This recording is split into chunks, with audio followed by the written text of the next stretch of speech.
Jungle. Audio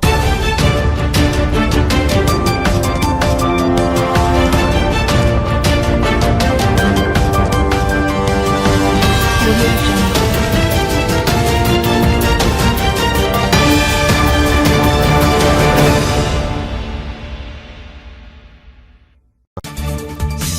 প্রথমেই জানিয়ে দিব এদিকে মুখ্যমন্ত্রী হয়ে শুভেন্দুর অ্যাকশন শুরু। কপাল খুলে গেল আওয়ামী লীগের। শুভেন্দু অধিকারীর সাথে শেখ হাসিনার সরাসরি ফোন আলাপ।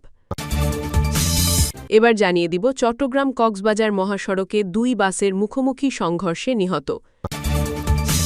এবং সর্বশেষ জানিয়ে দিব ৫ মন্ত্রী নিয়ে পশ্চিমবঙ্গে যাত্রা শুরু শুভেন্দু সরকারের। এতক্ষণ শুনছিলেন সংবাদ শিরোনাম, এখন থাকছে বিস্তারিত। তার আগে ভিডিওটিতে একটি লাইক দিয়ে কমেন্ট করে জানিয়ে দিন আপনি আমাদের ভিডিওটি কোন জেলা থেকে দেখছেন বা শুনছেন। পশ্চিমবঙ্গের রাজনৈতিক পরিবর্তন ঘিরে বাংলাদেশের রাজনৈতিক অঙ্গনেও নানা ধরনের আলোচনা তৈরি হয়েছে। বিশেষ করে শুভেন্দু অধিকারীর উত্থান এবং তাঁকে ঘিরে বিভিন্ন রাজনৈতিক মহলের প্রতিক্রিয়া এখন আলোচনার কেন্দ্রবিন্দুতে। সামাজিক যোগাযোগ মাধ্যম, রাজনৈতিক বিশ্লেষক এবং বিভিন্ন অনলাইন প্ল্যাটফর্মে এই বিষয়টি নিয়ে ব্যাপক আলোচনা চলছে। তবে বাস্তবতা হল পশ্চিমবঙ্গের রাজনীতি এবং বাংলাদেশের রাজনীতির মধ্যে ঐতিহাসিক, সাংস্কৃতিক ও রাজনৈতিকভাবে একটি গভীর সম্পর্ক দীর্ঘদিন ধরেই বিদ্যমান।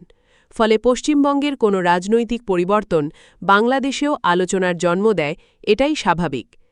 শুভেন্দু অধিকারীকে ঘিরে বর্তমানে যে রাজনৈতিক আলোচনা দেখা যাচ্ছে তার মূল কারণ তিনি দীর্ঘদিন ধরে পশ্চিমবঙ্গের রাজনীতিতে একটি শক্ত অবস্থান তৈরি করেছেন। ভারতীয় জনতা পার্টির অন্যতম আলোচিত মুখ হিসেবে তিনি পশ্চিমবঙ্গে নিজের প্রভাব বিস্তার করেছেন। বাংলাদেশ প্রসঙ্গেও তিনি বিভিন্ন সময়ে বক্তব্য দিয়েছেন। বিশেষ করে সীমান্ত রাজনীতি, সংখ্যালঘু ইস্যু, নিরাপত্তা এবং আঞ্চলিক রাজনৈতিক স্থিতিশীলতা নিয়ে তার বক্তব্য দুই বাংলাতেই আলোচিত হয়েছে। বাংলাদেশের রাজনৈতিক অঙ্গনে এখন যে পরিস্থিতি চলছে সেখানে আওয়ামী লীগ, বিএনপি, জামায়াত, এনসিপি এবং অন্যান্য রাজনৈতিক শক্তিগুলোর মধ্যে ব্যাপক উত্তেজনা বিরাজ করছে। এরই মধ্যে পশ্চিমবঙ্গের রাজনৈতিক পালাবদলের আলোচনাকে কেন্দ্র করে আওয়ামী লীগের সমর্থকদের মধ্যে নতুন ধরনের আত্মবিশ্বাস দেখা যাচ্ছে। কারণ তাদের একটি অংশ মনে করছে পশ্চিমবঙ্গে এমন একজন নেতা সামনে এসেছেন যিনি শেখ হাসিনা এবং আওয়ামী লীগের প্রতি ইতিবাচক মনোভাব প্রকাশ করেছেন। এই কারণেই সামাজিক মাধ্যমে অনেক আওয়ামী লীগ সমর্থক শুভেন্দু অধিকারীর বিজয়কে ইতিবাচকভাবে দেখছেন। এদিকে আওয়ামী লীগের অফিসিয়াল ফেসবুক পেজ থেকেও শুভেচ্ছা বার্তা প্রকাশ করা হয়েছে বলে বিভিন্ন মহলে আলোচনা তৈরি হয়েছে। সেখানে শুভেন্দু অধিকারী এবং বিজেপিকে অভিনন্দন জানানো হয়েছে বলে দাবি করা হচ্ছে। বিশেষ করে শেখ হাসিনার নাম উল্লেখ করে বার্তা দেওয়ার কারণে অনলাইনে বিভিন্ন ধরনের বিতর্ক শুরু হয়েছে। কেউ এটিকে কূটনৈতিক সম্পর্কের অংশ হিসেবে দেখছেন, আবার কেউ এটিকে রাজনৈতিক বার্তা হিসেবে ব্যাখ্যা করার চেষ্টা করছেন। তবে রাজনৈতিক দলগুলোর মধ্যে সৌজন্য বার্তা আদান-প্রদান নতুন কিছু নয়। প্রতিবেশী অঞ্চলের গুরুত্বপূর্ণ রাজনৈতিক ঘটনায় শুভেচ্ছা জানানো আন্তর্জাতিক রাজনৈতিক সংস্কৃতির অংশ হিসেবেই বিবেচিত হয়। বাংলাদেশের বর্তমান পরিস্থিতি নিয়েও রাজনৈতিক অঙ্গনে নানা আলোচনা চলছে। সেনাবাহিনীকে ধীরে ধীরে ব্যারাকে ফিরিয়ে নেওয়ার প্রসঙ্গ, আইন-শৃঙ্খলা পরিস্থিতি, রাজনৈতিক উত্তেজনা এবং ভবিষ্যৎ নির্বাচন সবকিছু মিলিয়ে একটি অনিশ্চয়তার আবহ তৈরি হয়েছে। এই পরিস্থিতিতে পশ্চিমবঙ্গের রাজনৈতিক পরিবর্তনকে ঘিরে নতুন করে বিশ্লেষণ শুরু হয়েছে। অনেকেই মনে করছেন আঞ্চলিক রাজনীতির পরিবর্তন বাংলাদেশের অভ্যন্তরীণ রাজনীতিতেও মানসিক প্রভাব ফেলতে পারে। শুভেন্দু অধিকারীর সম্পর্কে আওয়ামী লীগের সমর্থকদের ইতিবাচক মনোভাবের আরেকটি কারণ হল তিনি বিভিন্ন সময় শেখ হাসিনার নেতৃত্বের প্রশংসা করেছেন বলে দাবি করা হয়। বিশেষ করে বঙ্গবন্ধু শেখ মুজিবুর রহমান এবং বাংলাদেশের স্বাধীনতা নিয়ে তার বক্তব্য আওয়ামী লীগ সমর্থকদের মধ্যে ইতিবাচক প্রতিক্রিয়া তৈরি করেছে। ফলে পশ্চিমবঙ্গে তার রাজনৈতিক সাফল্যকে আওয়ামী লীগের একটি অংশ নিজেদের জন্য শুভ সংকেত হিসেবে দেখার চেষ্টা করছে। অন্যদিকে বিরোধী রাজনৈতিক দলগুলোর সমর্থকরা বিষয়টিকে ভিন্নভাবে দেখছেন।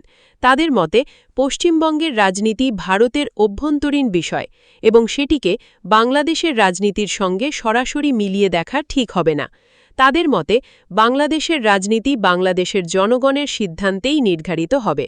ফলে পশ্চিমবঙ্গের কোনো রাজনৈতিক পরিবর্তন বাংলাদেশের ক্ষমতার ভারসাম্যে সরাসরি প্রভাব ফেলবে এমন ধারণা বাস্তবসম্মত নয়।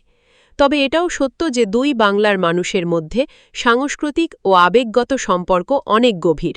ফলে পশ্চিমবঙ্গের রাজনৈতিক ঘটনাবলী বাংলাদেশে আলোচনার জন্ম দেবে সেটি খুবই স্বাভাবিক।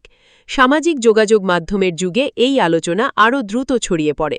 বিশেষ করে রাজনৈতিক সমর্থকরা নিজেদের অবস্থানকে শক্তিশালী করতে বিভিন্ন বক্তব্য ও বিশ্লেষণ সামনে আনেন। বর্তমানে বাংলাদেশের রাজনৈতিক উত্তেজনা, নির্বাচন, প্রশাসনিক পরিবর্তন এবং নিরাপত্তা পরিস্থিতি নিয়ে যে আলোচনা চলছে, তার মধ্যেই পশ্চিমবঙ্গের ঘটনাকে ঘিরে নতুন মাত্রা যোগ হয়েছে। কেউ এটিকে আঞ্চলিক রাজনৈতিক সমীকরণের অংশ হিসেবে দেখছেন, আবার কেউ এটিকে শুধুই রাজনৈতিক আবেগ বলে মনে করছেন। তবে বাস্তবতা হল, বাংলাদেশের রাজনীতির ভবিষ্যৎ নির্ধারণ করবে বাংলাদেশের জনগণ, রাজনৈতিক দল এবং দেশের সাংবিধানিক কাঠামোর মাধ্যমেই। ভারতের পশ্চিমবঙ্গে রাজনৈতিক ইতিহাসের এক নতুন অধ্যায়ের সূচনা হল ভারতীয় জনতা পার্টির নেতা শুভেন্দু অধিকারীর মুখ্যমন্ত্রী হিসেবে শপথগ্রহণের মধ্য দিয়ে। দীর্ঘদিনের রাজনৈতিক লড়াই, দলীয় কৌশল এবং রাজ্যের রাজনৈতিক সমীকরণ পাল্টে দিয়ে অবশেষে পশ্চিমবঙ্গের ক্ষমতায় বসল বিজেপি। এই জয়ের মাধ্যমে শুধু একটি সরকার পরিবর্তন হয়নি, বরং পশ্চিমবঙ্গের বহু বছরের রাজনৈতিক ধারায় বড় ধরনের পরিবর্তনের ইঙ্গিত মিলেছে। কারণ স্বাধীনতার পর থেকে পশ্চিমবঙ্গের রাজনীতি মূলত বামপন্থী এবং তৃণমূল কংগ্রেসের প্রভাবেই পরিচালিত হয়েছে। সেখানে বিজেপির এই উত্থান নিঃসন্দেহে ঐতিহাসিক ঘটনা হিসেবে বিবেচিত হচ্ছে। রাজ্যের রাজধানী কলকাতায় আয়োজিত বর্ণাঢ্য অনুষ্ঠানে মুখ্যমন্ত্রী হিসেবে শপথ নেন শুভেন্দু অধিকারী। অনুষ্ঠানে উপস্থিত ছিলেন ভারতের প্রধানমন্ত্রী নরেন্দ্র মোদী, কেন্দ্রীয় সহমন্ত্রী অমিত শাহ সহ বিজেপির শীর্ষ নেতারা। তাদের উপস্থিতি শুধু রাজনৈতিক গুরুত্বই বহন করেনি, বরং পশ্চিমবঙ্গের নির্বাচনী জয়ে বিজেপির কৌশলগত সফলতারও প্রতীক হয়ে উঠেছে। একই অনুষ্ঠানে শুভেন্দুর নতুন মন্ত্রিসভার 5 সদস্যও শপথ গ্রহণ করেন। তারা হলেন অগ্নিমিত্রা পাল, নিশীথ প্রামাণিক, দিলীপ ঘোষ, অশোক কীর্তনিয়া এবং ক্ষুদিরাম টুডু।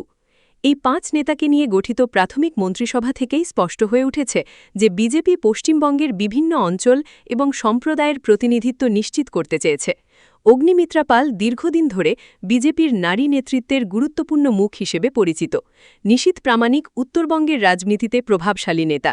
দিলীপ ঘোষ পশ্চিমবঙ্গ বিজেপির অন্যতম পুরনো সংগঠক এবং দলের শক্ত ভিত গড়ে তুলতে তার ভূমিকা ছিল অত্যন্ত গুরুত্বপূর্ণ।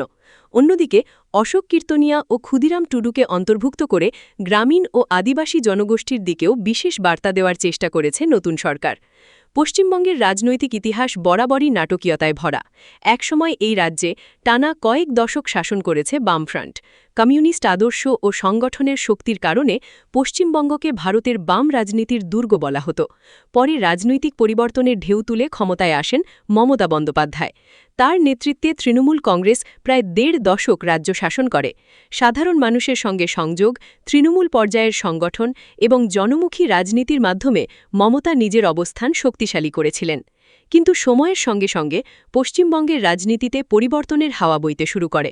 বিরোধীরা অভিযোগ তোলে যে দীর্ঘদিন ক্ষমতায় থাকার কারণে তৃণমূলের ভেতরে দুর্নীতি, দলীয় কোন্দল এবং প্রশাসনিক দুর্বলতা তৈরি হয়েছে।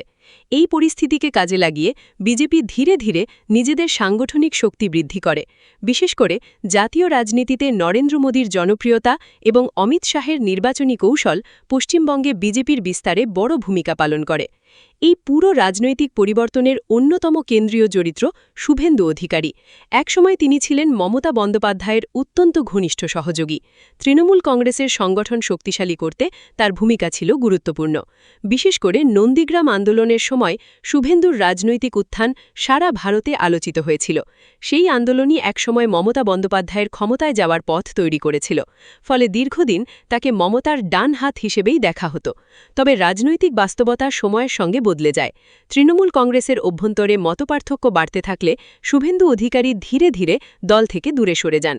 পরে তিনি বিজেপিতে যোগ দেন এবং খুব অল্প সময়ের মধ্যেই পশ্চিমবঙ্গে বিজেপির অন্যতম প্রধান মুখ হয়ে ওঠেন। তার সাংগঠনিক দক্ষতা দক্ষতা জনসংযোগ এবং রাজনৈতিক অভিজ্ঞতা বিজেপিকে পশ্চিমবঙ্গের শক্ত অবস্থান গড়ে তুলতে সহায়তা করে বিশেষ করে মমতা বন্দ্যোপাধ্যায়ের বিরুদ্ধে শুভেন্দুর সরাসরি রাজনৈতিক লড়াই পশ্চিমবঙ্গের নির্বাচনে বড় প্রভাব ফেলে একসময় যে নেত্রীর হয়ে মাঠে কাজ করেছেন পরবর্তীতে সেই নেত্রীরই প্রধান প্রতিদ্বন্দ্বী হিসেবেই আবির্ভূত হন তিনি রাজনৈতিক বিশ্লেষকদের মতে এই প্রতীকী পরিবর্তন পশ্চিমবঙ্গের ভোটারদের কাছেও বড় বার্তা দিয়েছে কারণ এতে বোঝা গেছে যে রাজ্যের রাজনীতিতে নতুন সমীকরণ তৈরি হচ্ছে বিজেপির এই জয় শুধু পশ্চিমবঙ্গেই নয় জাতীয় রাজনীতিতেও বড় গুরুত্ব বহন করছে দীর্ঘদিন ধরে যে রাজ্যে বিজেপি প্রান্তিক শক্তি হিসেবে ছিল সেখানে সরকার গঠন করা দলটির জন্য বিশাল অর্জন এর মাধ্যমে পূর্ব ভারতে বিজেপির রাজনৈতিক অবস্থান আরও শক্তিশালী হল বলে মনে করছেন বিশ্লেষকরা এখন সবচেয়ে বড় চ্যালেঞ্জ হল নতুন সরকারের সামনে দেওয়া প্রতিশ্রুতিগুলো বাস্তবায়ন করা কর্মসংস্থান শিল্পায়ন কৃষি শিক্ষা এবং আইনশৃঙ্খলা পরিস্থিতির উন্নয়ন